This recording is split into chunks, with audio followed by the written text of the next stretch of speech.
Hi, it's Maria from Still Dreaming Homestead, and it's time to continue with our story. Farmer Boy by Laura Ingalls Wilder. So yesterday we read about winter evenings, and now we're going to read about winter night. And this is the picture they put. It's very simple. Pair of moccasins. That's what Almanzo wore because he wasn't old enough yet to have boots. Okay, after supper, Almanzo took care of his moccasins. Every night he sat by the kitchen stove and rubbed them with tallow. Tallow is beef fat that has been rendered down. That means they melted it down till it was just the fat only. He held them in the heat and rubbed the melting tallow into the leather with the palm of his hand. His moccasins would always be comfortably soft and keep his feet dry as long as the leather was well greased. And he didn't stop rubbing until it would absorb no more tallow. Royal sat by the stove too and greased his boots. Almanzo couldn't have boots. He had to wear moccasins because he was just a little boy. Mother and the girls washed the dishes and swept the pantry kitchen, and downstairs in the big cellar, Father cut up carrots and potatoes to feed the cows the next day. When the work was done, Father came up the cellar stairs bringing a big pitcher of sweet cider and a pan full of apples. Royal took the corn popper and a pannikin, that's a measurement, of popcorn. Mother banked the kitchen fire with ashes for the night, and when everyone else had left the kitchen, she blew out the candles. They all settled down cozily by the big stove in the dining room wall. The back of the stove was in the parlor, but nobody went in there except when company came. It was a fine stove. It warmed the dining room and the parlor. Its chimney warmed the bedrooms upstairs, and its whole top was an oven. Wow. Royal opened its iron door, and with the poker, he broke the charred logs into a shimmering bed of coals. It'd be glowing red. He put a handful of popcorn into the big wire popper and shook the popper over the coals. In a little while, a kernel popped, then another, then four at once, and all at once, furiously, hundreds of little pointed kernels exploded. And here's a picture of what that looks like. This looks like a, let's see if we can get that better, a nice evening.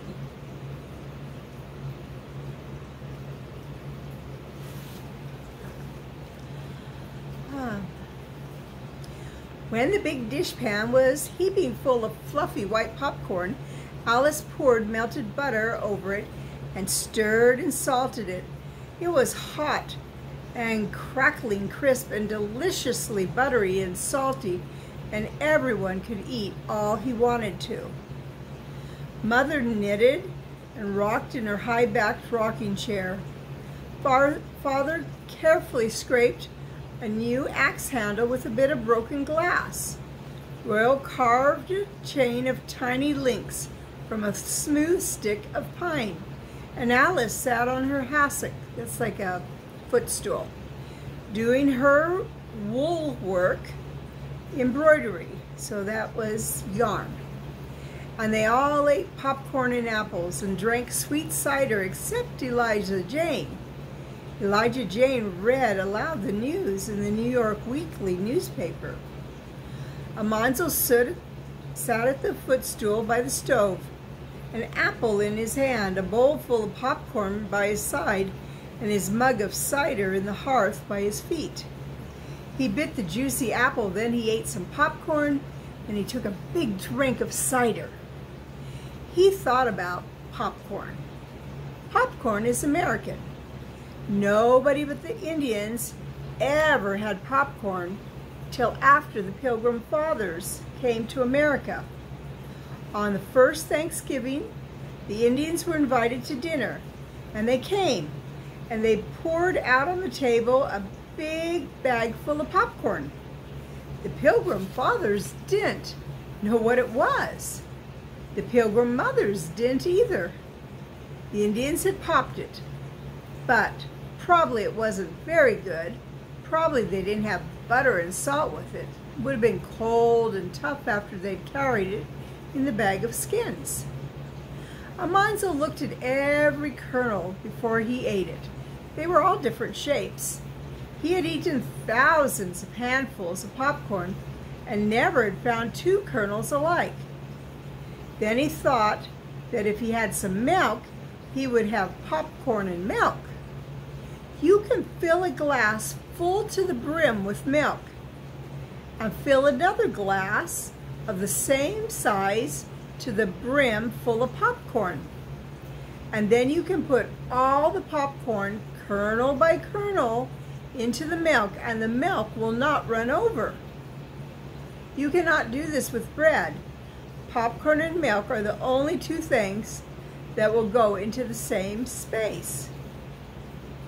I never tried that.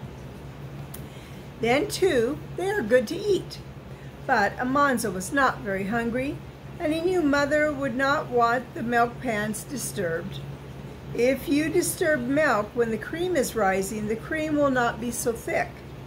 So Almanzo ate another apple and drank cider with his popcorn and did not say anything about popcorn and milk. When the clock struck 9, that was bedtime. Royal laid away his chain and Alice her wool work.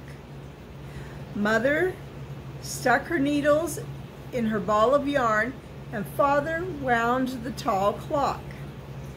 Hey, I have a grandfather clock, and I have to wind it every few days, but really it's chains that you pull down. There's 3 of them I have to pull down. He put another log in the stove and closed down the dampers. It's a cold night, Mr. Corse said. 40 below zero, Father said, and it will be colder in the morning. Royal lighted a candle, and Almanzo followed him sleepily to the stairway door. The cold on the stairs made him wide awake all at once. He ran chattering upstairs. The bedroom was so cold that he could hardly unbutton his clothes and put on his long woolen nightshirt and nightcap. He should have knelt down to say his prayers, but he didn't. His nose ached with the cold and his teeth were chattering. He dived into the soft goose feather bed between the blankets, and he pulled the corners up over his nose. The next thing you know, the tall clock downstairs was striking 12. The darkness pressed his eyes and his forehead and seemed full of little prickles of ice. He heard someone move downstairs, then the kitchen door opened and shut. He knew Father was going to the barn. Even those great barns could not hold out all of Father's wealth of cows and oxen and horses and hogs and calves and sheep. 25 young cattle had to sleep under a shed in the barnyard. If they lay down at night, as cold as this, they would freeze in their sleep. So, at midnight, in the bitter cold, Father got out of his warm bed and went to wake them up. Out in the dark, cold night, Father was rousing the young cattle. He was cracking his whip and running behind them, round and round in the barnyard. He would run and keep them galloping till they were warmed up with exercise. Almanzo spread open his eyes again, and the candle sputtered on the bureau. It's like a dresser. Royal was dressing. His breath froze white in the air. The candlelight was dim, as though the darkness were trying to put it out. Suddenly, Royal was gone. The candle was not there, and Mother was calling from the foot of the stairs. Almanzo, what's the matter? Be you sick? It's 5 o'clock. Wow, 5 o'clock, that's pretty early. He crawled out shivering. He pulled on his trousers, that's another name for pants, and waist, and ran downstairs to button up by the kitchen stove. Father and Royal had gone to the barns. Almanzo took the milk pails and hurried out. That night seemed very large and still, and the stars speckled like frost in the black sky. When the chores were done, and he came back with Father and Royal to warm in the kitchen, breakfast was almost ready. How good it smelled! Mother was frying pancakes, and the big blue platter, keeping hot on the stove's hearth, was full of plump brown sausage cakes in their brown gravy. Almanzo washed as quickly as he could and combed his hair. As soon as Mother finished straining the milk, they all ran down, and Father asked the blessing for breakfast. There was oatmeal with plenty of thick cream and maple sugar.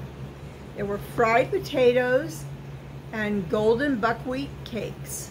That'd be a type of pancake. As many as Almanzo wanted to eat, with sausages and gravy or butter and maple syrup. There were preserves and jams and jellies and donuts.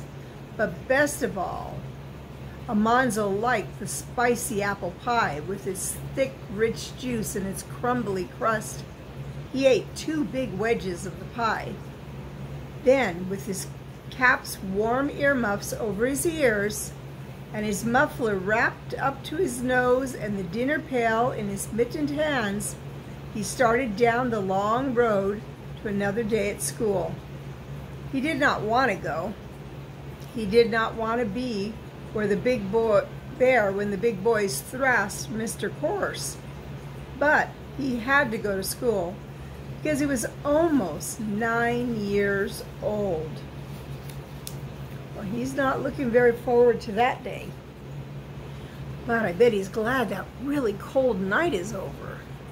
I've never been anywhere where it gets that cold at night. But one time when my oldest son Jason was little, and we didn't have much money, sorry I bumped that,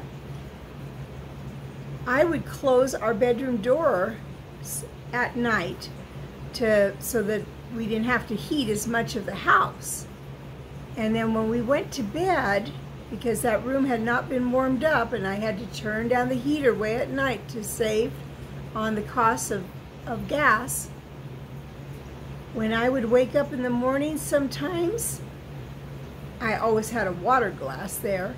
There would be ice like this thick on top of my water glass. That was cold. And I have to tell you, I slept with the blanket up to my nose. Have you ever been really cold when you were in bed? All right, it's Maria from Still Dreaming Homestead. I want to pray blessings on you and yours, in your house and out of your house, in the day and in the night. Whatever you do, keep dreaming. Bye-bye.